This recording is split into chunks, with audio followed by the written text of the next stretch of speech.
The April Uprising of 1876 ended in a staggering human tragedy, where over 30,000 Bulgarians were massacred by Bashi bazouks and the regular Ottoman army. More than 80 Bulgarian settlements were razed to the ground, leaving tens of thousands of families homeless.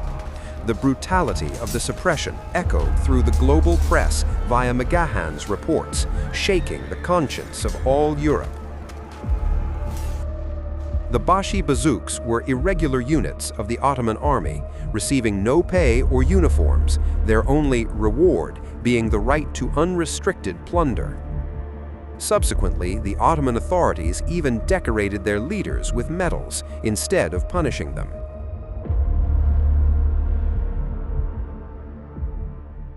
Nevertheless, the April Uprising achieved its main goal.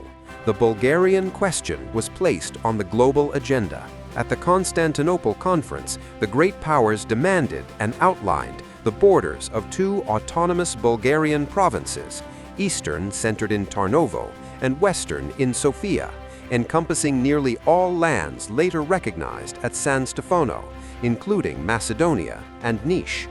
The Sublime Porte, however, categorically refused, and war became inevitable. On April 24, 1877, in Kishinev, before a 20,000-strong army and the first Bulgarian volunteers, Emperor Alexander II's manifesto declaring war on the Ottoman Empire was solemnly read, met with impressive support from the Russian people. Meanwhile, thousands of Bulgarian volunteers flocked to Ploiești, where the first 6 battalions were formed with over 7,000 troops, each receiving its own battle flag. The 1st Battalion received the banner sewn by the women of Gorna Oryahovitsa for the April Uprising, which, though delayed, would finally fly freely over the Balkans.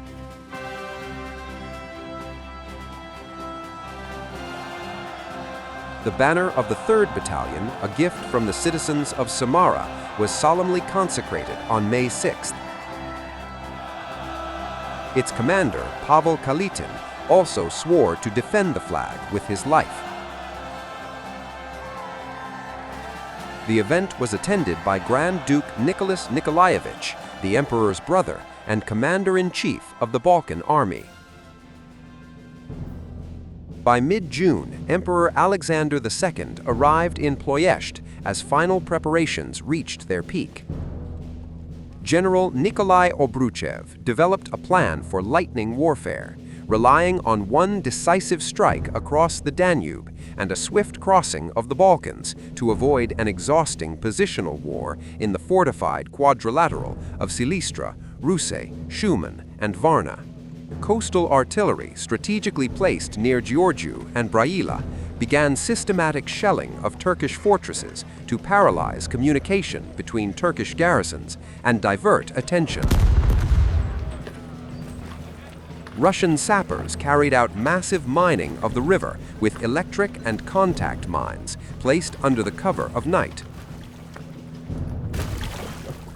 On the eve of the landing, a total information blackout was imposed, correspondents were isolated, and civilian movement in the border zone was strictly restricted. And so, on June 26th evening, the Danube stood still in anticipation.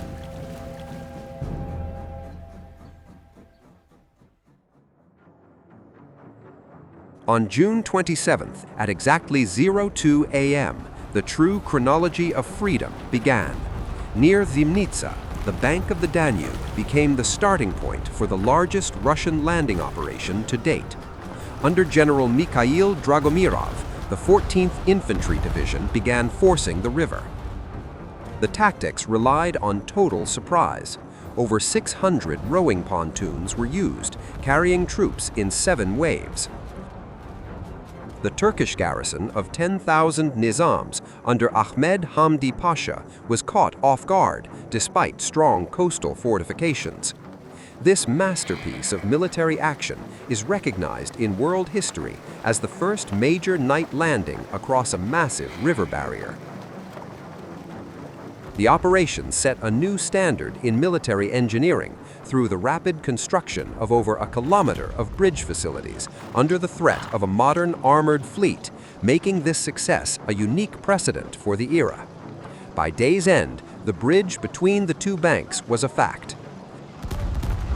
The successful crossing allowed over 150,000 Russian soldiers and vast amounts of military cargo to be transferred across the Danube in less than 2 weeks.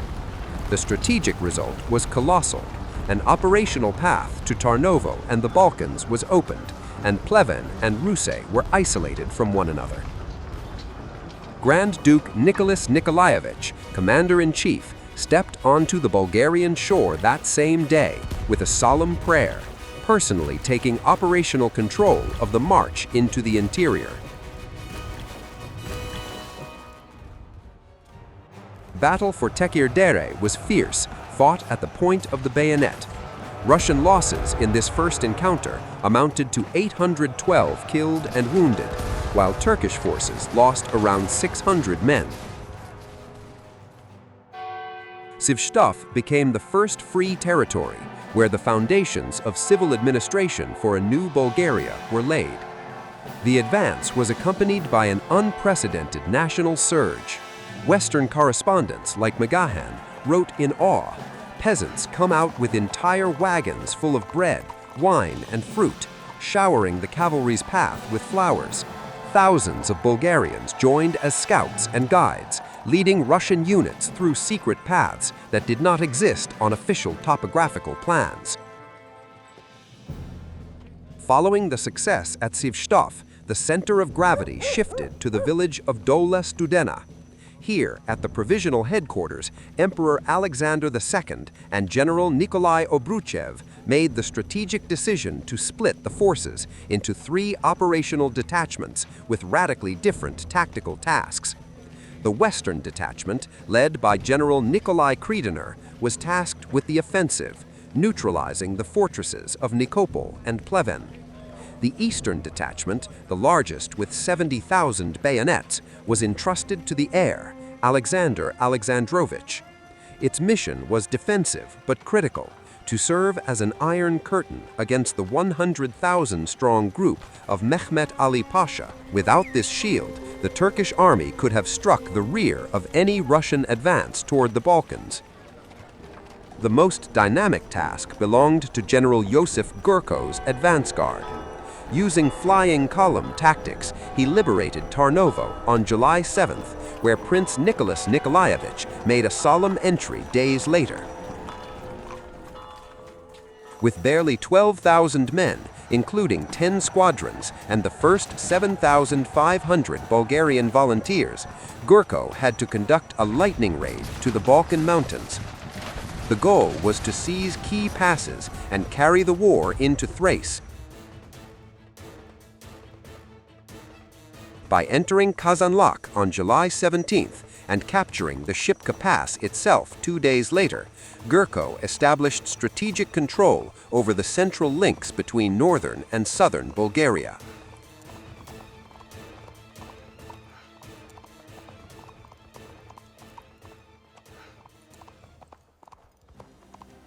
Meanwhile, the Western detachment moved toward Plevin, entering a dramatic race for time. Osman Pasha performed a forced march from Vidin, covering 200 kilometers in just days, beating the Russian vanguards by only a few fatal hours.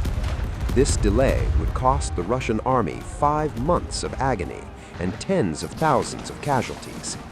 On July 20, the first attack on Plevin ended in catastrophe. The Russian corps of 8,600 was repulsed by 13,000 entrenched Turks, leaving 2,400 killed and wounded on the battlefield. Russian regiments even managed to enter the city outskirts before being driven back with massive losses. 10 days later, on July 30, the second attack was even bloodier. Kredener threw 32,000 bayonets against 25,000 defenders. But the mass use of Winchester repeating rifles turned the space before the redoubts into an impassable death zone. 7,300 were killed or wounded, compared to only 1,200 for the Turks.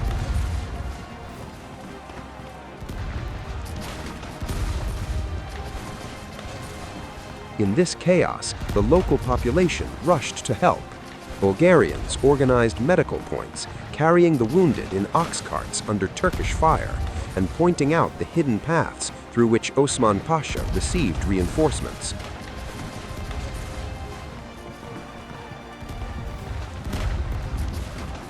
The Battle of Ivanovo was part of the Eastern Detachment's massive offensive aimed at paralyzing Turkish forces in the Rusa direction. During the engagement, Russian regiments successfully captured heavily fortified Turkish positions on the heights near the village, using precise artillery fire and bayonet charges. This success ensured strategic control and cut off the Ottoman command's ability to send reinforcements to besieged Pleven. Meanwhile, General Gurko's advance guard triumphantly entered Thrace. On July 22, Stara Zagora woke up free. The celebrations were indescribable.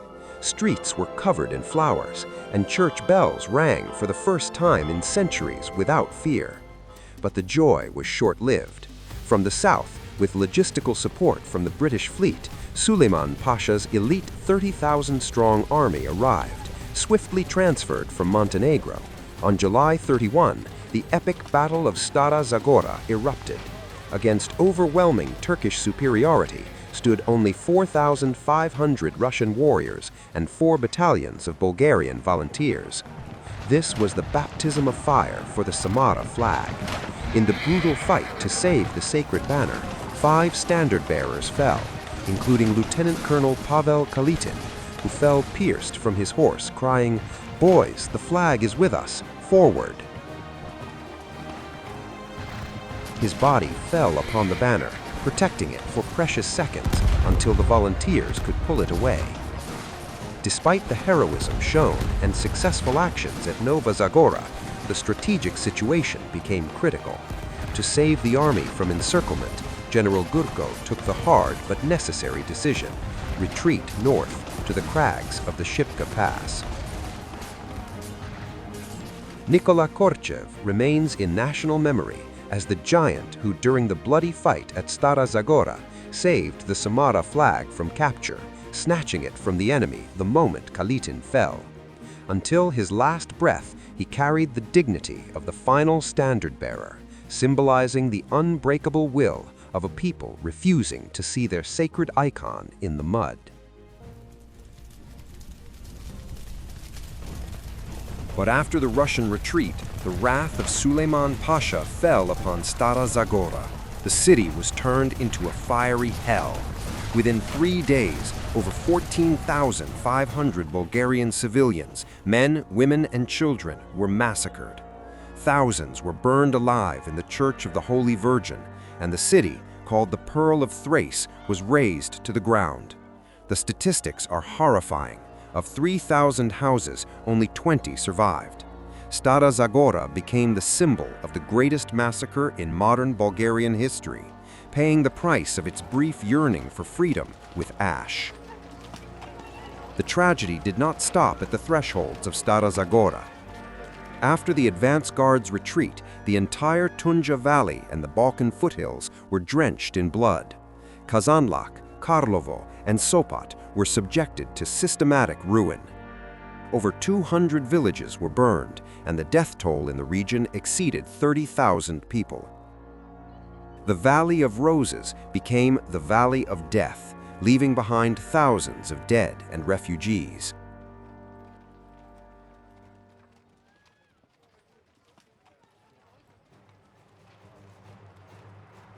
High above the black smoke in the valley, amidst the rocks of the Shipka Pass, Russian forces faced an impossible task.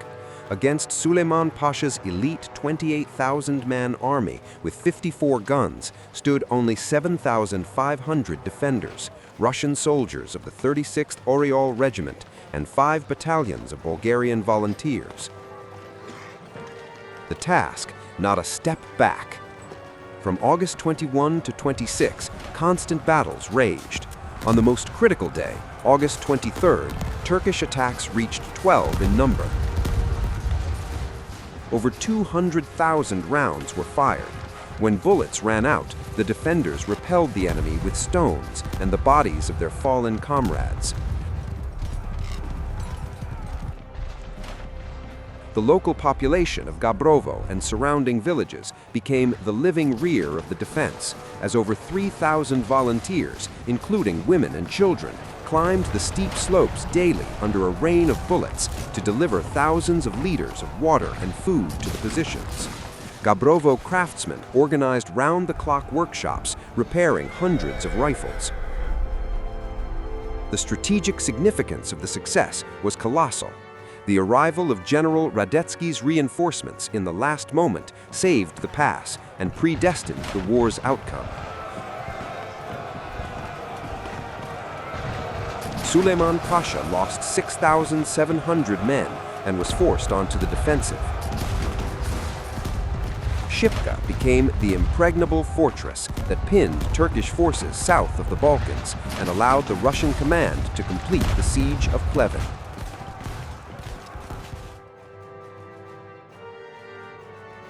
Yet the situation at Shipka remained complex, and clouds gathered in the east as well. To reinforce the fortified quadrilateral, Ottoman command used the strategic Varna-Russe railway to quickly deploy over 30,000 elite troops and vast provisions delivered by sea from Istanbul. This logistical maneuverability allowed Mehmed Ali Pasha to concentrate significant forces against the Russian Eastern Detachment and take offensive action.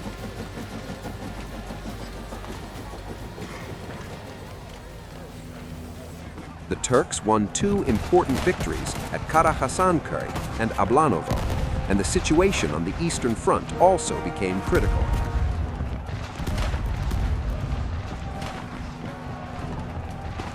At this tense moment, September 11th, Emperor Alexander II's name day became a black day for Russian arms. The third assault on Pleven began at 3 p.m. under heavy rain and thick fog, turning the battlefield into a muddy trap. Against Osman Pasha's elite 34,000-man army, fortified in a massive system of over 40 fortifications around 16 key redoubts with 72 Krupp guns, the Allies threw an immense force, 75,000 Russian warriors and 30,000 Romanian warriors, supported by 424 guns. During 4 days of artillery preparation before the assault, over 30,000 shells were fired. In the heart of hell, at the Grivica redoubt, the 3rd Battalion of the Finnish Guard Sharpshooter Regiment won immortal glory. Under the murderous fire of rapid-fire rifles, they did not break formation, losing 20% of their personnel in just 1 hour. Their marching song became a national symbol in Finland, its lyrics telling of the distant Balkan mountains and the freedom of the Bulgarians. The Romanian army, under the personal command of Prince Carol I, attacked the Grivica redoubt with unprecedented fury. The Romanians suffered nearly 3,000 casualties, killed and wounded, and nearly 20,000 dead from disease. General Tutolmen's Cossack detachments operated on the flanks, performing suicidal cavalry raids to cut Pleven's communications with Sofia, losing hundreds of riders and horses under Turkish infantry fire. By the end of the day, the losses were staggering, over 16,000 Allied killed and wounded, against only 3,000 for the defenders. By the evening of September 12th, the operational situation was critical for the entire Russian campaign. In the east, the Turks won strategic victories at Kara-Hasanköy and Ablanovo, threatening supply lines on the Danube. In the south, the defense of Shipka held at the limit of human endurance against Süleyman Pasha's waves, and in the west, the Pleven knot remained untied. Freedom seemed farther away than ever as the war entered its darkest and most exhausting phase.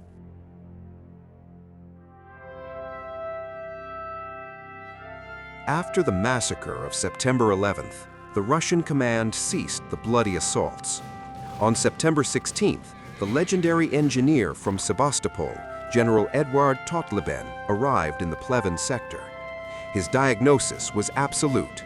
Pleven cannot be taken with blood, but with hunger. Totleben immediately ordered a full blockade. Under his leadership, thousands of sappers were mobilized to build a 50-kilometer siege line divided into 6 sectors. To cut supplies from Sofia, he sent Gurko's army to capture the fortifications at Gornji Dubnik and Telesh, isolating Osman Pasha's 43,000-strong garrison in an iron grip. He built the so-called Totleben Towers, high wooden observation towers equipped with powerful optics from which Russian officers monitored every Turkish movement in the redoubts day and night. Inside the city, hunger became indescribable. The Turkish soldiers' ration was reduced to 150 grams of bread made from corn and straw. Almost all horses and draft animals were eaten. On December 10, 1877, Osman Pasha made a desperate breakout attempt across the Vit River. The Turkish troops, accompanied by a 30,000-strong refugee column, attacked the Grenadier Corps, but were swept away by the fire of 77 Russian guns. Wounded in the leg, Ghazi Osman surrendered his sword to Colonel Ganetsky. 10 pashas, 2,128 officers, and over 41,000 nizams were captured. The fall of Pleven freed a 100,000-strong Russian army and broke the morale of the Ottoman Empire. At the same time, near the village of Mechka, 2 of the most important defensive operations of the Eastern Detachment were fought, where the 12th Army Corps managed to repel massive offensives by Mehmed Ali Pasha's 30,000-strong army. Russian regiments, despite being outnumbered, launched a daring bayonet counterattack that forced Ottoman forces into a panicked retreat. And so, with the main problems from the east and west resolved, the Russian command made the daring decision not to wait for spring, but to cross the Balkans in the harshest winter of the century. The world was in shock. European military experts predicted doom for the army among the ice. Temperatures reached -20 degrees, and snow cover exceeded 2 meters in places. Roads practically did not exist. Guns weighing tons were dismantled and dragged by hand by soldiers over abysses, while snow blinded and froze every movement. In this superhuman crossing, the decisive role fell to the Bulgarian helpers. Without the knowledge and sacrifice of the local population, the Balkans would have become a graveyard for Russian regiments. Thousands of Bulgarians from Koprivchitsa, Troyan, Etropol, and all mountain villages joined in clearing the paths. They, knowing every crag, led Gurko's and Skobelev's columns through passes considered impassable. The Bulgarians didn't just point the way, they harnessed their own oxen, carried provisions on their backs, and organized food points in the most inaccessible places. This national support gave wings to the liberators. Overcoming the Balkan mountains became a psychological weapon that finally paralyzed the Ottoman command. They did not believe it was possible for an army to survive the ice hell.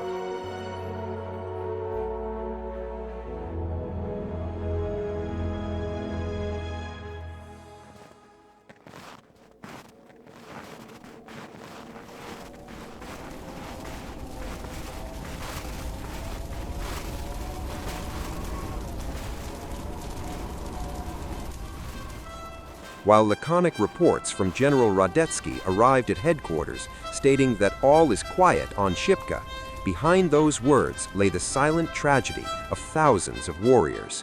In December blizzards, Russian patrols on the peak literally became ice statues. In just a few weeks, the number of frostbitten and sick reached a staggering 9,000 men.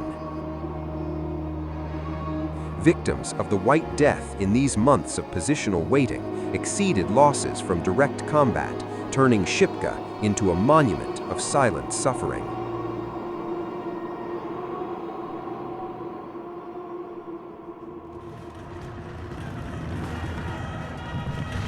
On January 4, 1878, General Gurko's troops triumphantly entered Sofia after the daring winter crossing forced Ottoman forces to abandon their positions to avoid total encirclement. The city was saved from planned total destruction thanks to the firm intervention of foreign consuls Leander Legay and Vito Positano, who refused to leave their homes and forced the Turkish command to withdraw the destruction order. And in St. Negula Cathedral, the first free prayer service was held, marking the end of 5 centuries of rule in the heart of Bulgarian lands. Immediately after Gurko split his detachment into 3 columns and advanced into the Thracian plain.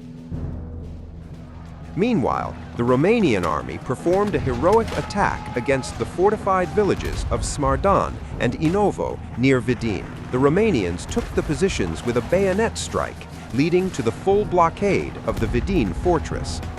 On January 9th, in the fields near Shanovo, the last major battle took place, where Skobelev's and Sviatopolk-Mirski's Russian columns, after a winter crossing through the passes, closed the circle around the central Turkish army. In a decisive bayonet attack, Russian warriors and Bulgarian volunteers crushed Vasil Pasha's camp, capturing over 22,000 soldiers and 93 guns. The captured Pasha surrendered his sword, acknowledging the total defeat of Ottoman defense south of the Balkans. Russian military leaders recognized with amazement the decisive role of the Bulgarian population in the feeding and logistics of the Russian army. Emperor Alexander II himself wrote to the Empress, "The Bulgarians meet us as liberators with indescribable enthusiasm. They bring us everything they have, bread, wine, fruit. We must admit that without their help, feeding the army in these desolate and wild mountains would have been impossible."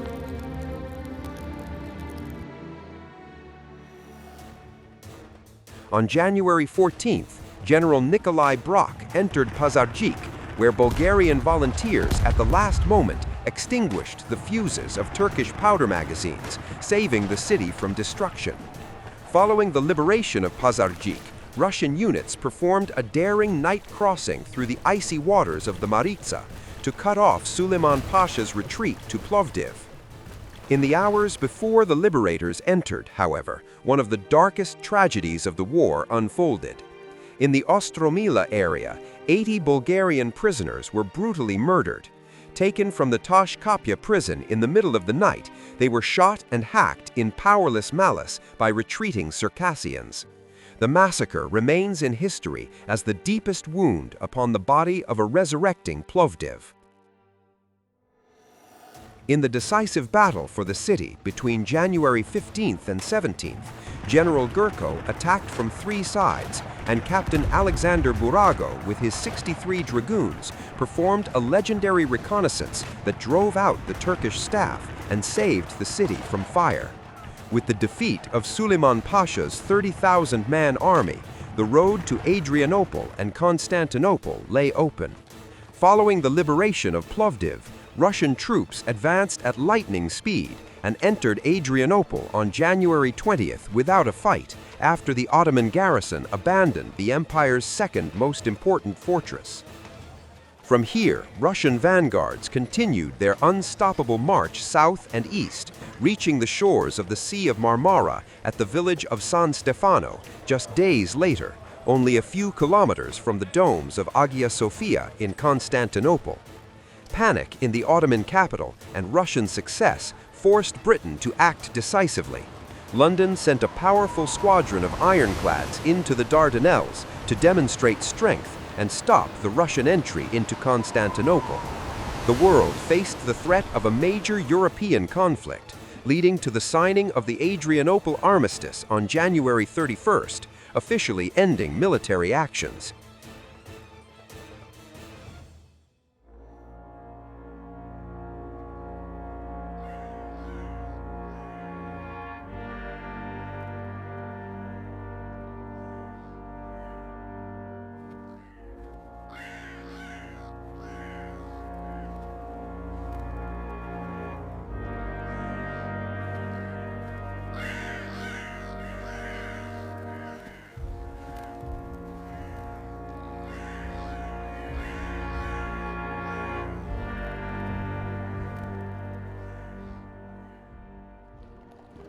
The culmination came on March 3, 1878, when the preliminary peace treaty was signed in San Stefano, ending 5 centuries of Ottoman rule.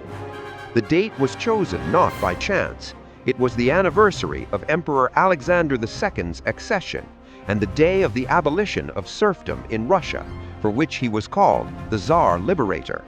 The document resurrected Bulgaria as an autonomous principality encompassing almost all lands inhabited by Bulgarians, from the Danube to the Aegean Sea and from the Black Sea to Ohrid. The San Stefano Peace remains in history as the act that returned Bulgaria to the map of Europe and laid the foundations of our modern statehood. Thus, after 500 years, the free Bulgarian spirit blossomed once more from the ashes.